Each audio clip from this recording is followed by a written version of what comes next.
The spectrum of cars out there is the size of the world itself, and the only way to see them is to actually go there.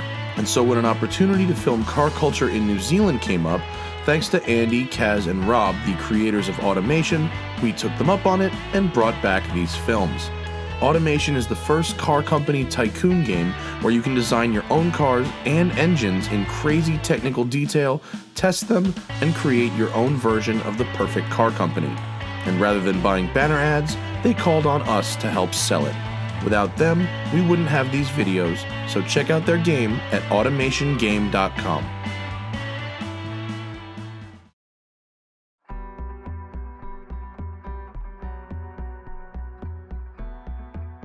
As we learned very quickly on our journey through New Zealand, home-tuned cars and motorsport carry a great tradition in Kiwi culture. Track days are frequent and reasonably affordable. Nearly every weekend of the year you can find a hill climb on a closed road somewhere in the country.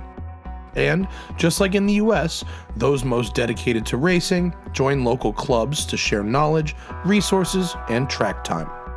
And speaking of track time, this is Manfield Park.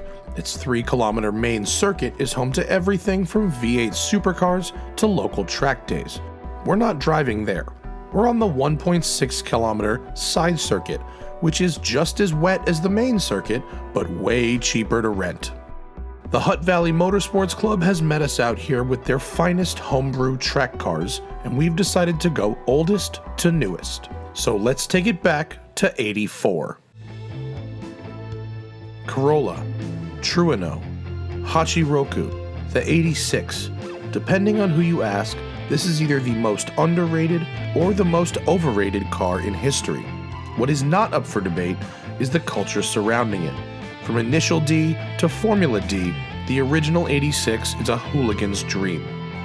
It's light, it's rear-wheel drive, its 4 AGE engine revs as high as a Porsche GT3's, and it's nearly unbreakable. A clean example in the US can fetch as much as $20,000. But wait till you hear how club president Jared Rush got this one. A mate drove it up the driveway, he owed me $50 and he bought it at an auction. And he said, well, I was there, so I bought it. Do you want it? yeah, I'll have it. It's a car. So it has the 4 AGE engine, and it's a blacktop version of the 4 AGE engine, so out of the later model Toyota. It has a standard 5-speed gearbox and the standard differential. But of course we run a lot higher ratio, so we can get the pick up and go for our hill climbs and our street sprints, and of course our autocrosses. It weighs 820 kilos, and it has 100 kilowatts, 102 kilowatts. Yeah. Standard motor, standard computer. To me, weight reduction is, it's easy. Yeah, you can get out the angle grinder, you can take 20 kilos out, and it's cost you nothing. Whereas, to get another 20 horsepower, my goodness, you're going to spend thousands of dollars. So yeah, I like to make up carbon fibre panels and replace pieces of the steel with the carbon fibre. We make carbon fibre in our shed. Panels, inner guards, radiator surrounds, supports, dashboards, all that sort of stuff. Some of the carbon fibre stuff when you're learning, can go very horribly wrong. But hey, you gotta be willing to make mistakes. Believe it or not, I've never actually driven a proper 86. So this is the true JDM experience. It's technically a Trueno, which is the Japanese one. It's very light, it's very loud, it's very wet outside, and this car is very rear-wheel drive, which means I can do this.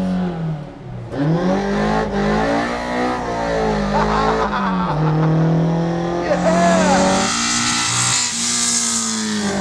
The fucking screamer. It's not very fast. That hardly matters when you can just yoink.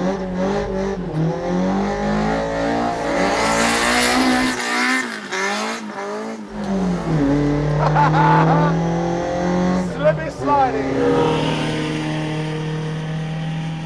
It's underpowered compared to all the rest of the cars around me. You're racing a hill climb or a street sprint against WRXs, Mitsubishi Evos, and so forth, and you're showing them what's up. You're with them, you're going as fast as them, but you have a third of the horsepower. If you want to keep up with those guys, you've got to get 10 tenths out of it, if not more. Not doing things to the drastic has always been my sort of attack, trying to make things to have the car to have a lot of give.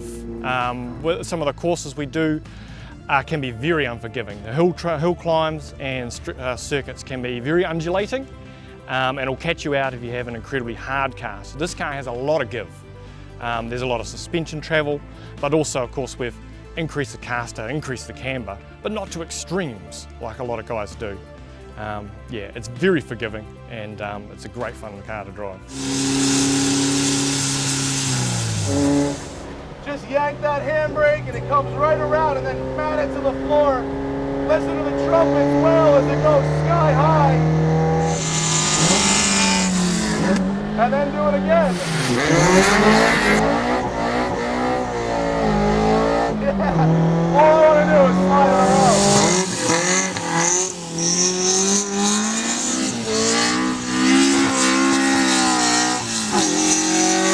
I've never used the handbrake with my left hand before, so it takes some getting used to.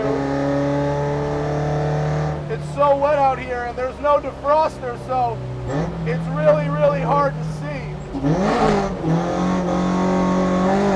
There's third gear. Got a clutch kick in.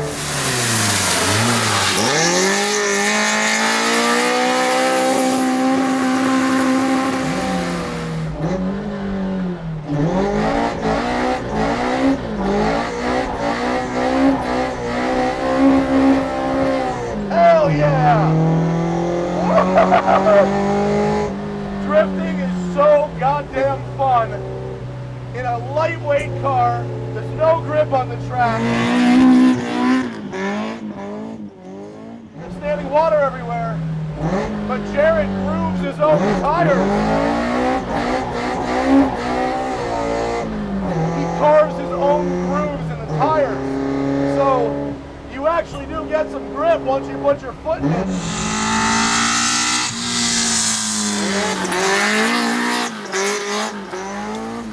I take a lot of time and effort with my tyres. I groove my tyres just about before every event. I'll sharpen up the edges and make sure that the sides of the tyres have got a lot of grip. Run my pressures very low in like the 25 psi because we don't get them warm. You know, you've got 1 minute, it's all on, and it has to be all on from then.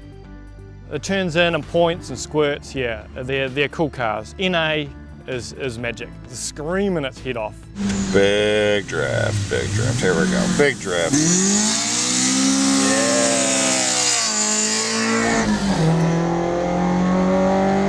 I'm pulling 8,000 RPM out of these corners in second gear.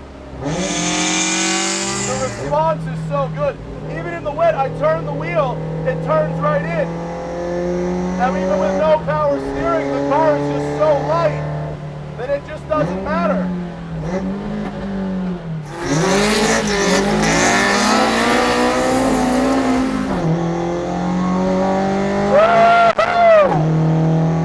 We're gonna do it again.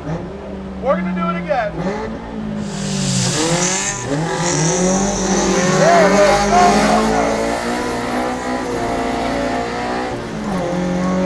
Yeah! It runs like an absolute champ. You ever get in a car and you're going, oh, it's dialed in? It's dialed in.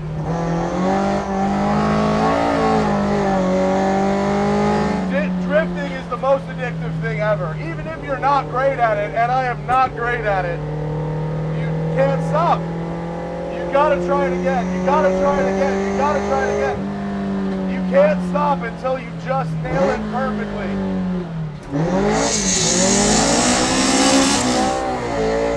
Sort of like that.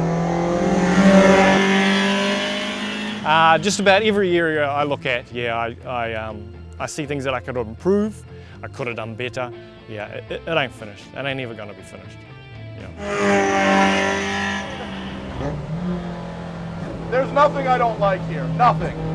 I don't care that it's got no power because I can drift it in third.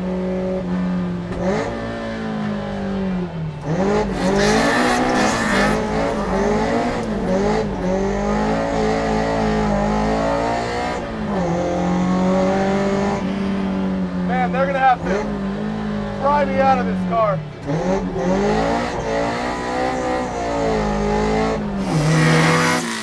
New Zealand car culture, yeah, is about building stuff in your shed. It's about having fun, and it's about mates, and yeah, racing what you've built and what you own. A lot of guys spend a lot of time and effort in their own sheds, yeah, building what they want, how they want it. Yeah. Heaven is an 86 in the rain, man. Woo! What's in a good shed? Because everyone has a shed here, is what you realize. Like, what makes a good garage shed? Usually a fridge and a couple of seats. And hopefully a car or two, and there are some tools. Yeah.